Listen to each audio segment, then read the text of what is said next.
Hey guys, I'm starting a new series which I mention the best weapon in each weapon class, in my opinion of course, and I'll try to back it up with evidence. And of course, I'll mention also the best alternative if there is an alternative. So getting started, today we're gonna be looking at the best crossbow in the game.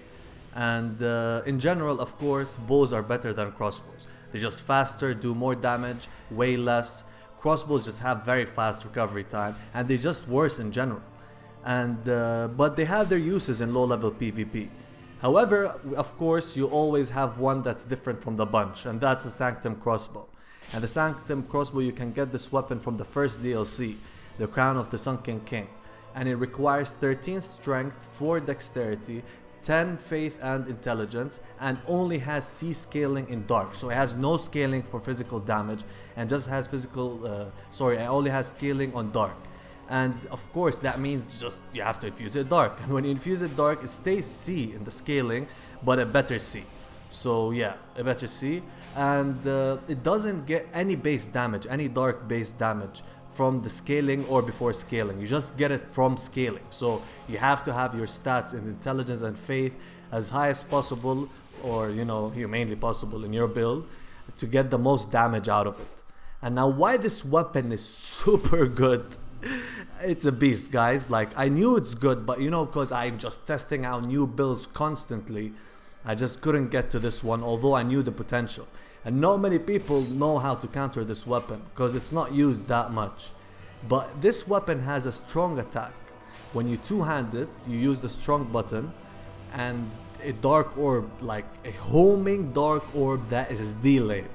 So that means a lot of things. That means it's not as fast as the normal crossbow shot. That means usual people roll, and after they roll they get hit by the orb.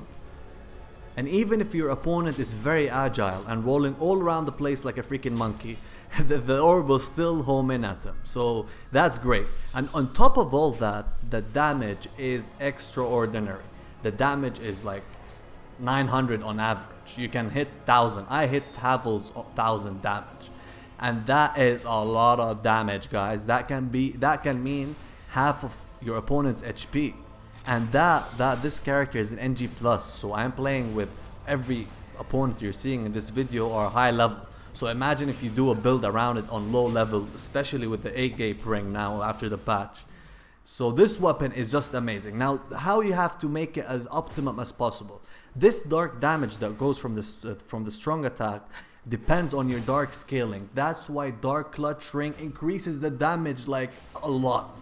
So it's not just a variable. You have to get this ring if you want to use it and really reap the benefits of this weapon and to get the full damage. So get a bit of scaling, 20-20, and if you're low level, 20 in intelligence and faith is enough.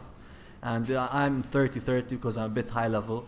And put that dark clutch ring and see your opponents like rolling. And actually some people don't even know about this dark orb even after all this time.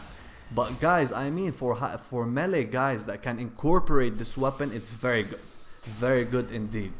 And you can also mix up the normal attacks of the crossbow with the heavy attacks. So you mix your opponent's head. So first you shoot the normal one, the normal arrow, which is faster, and the next time they will roll like if it's an arrow, but you hit that strong attack, and they'll get hit after they roll.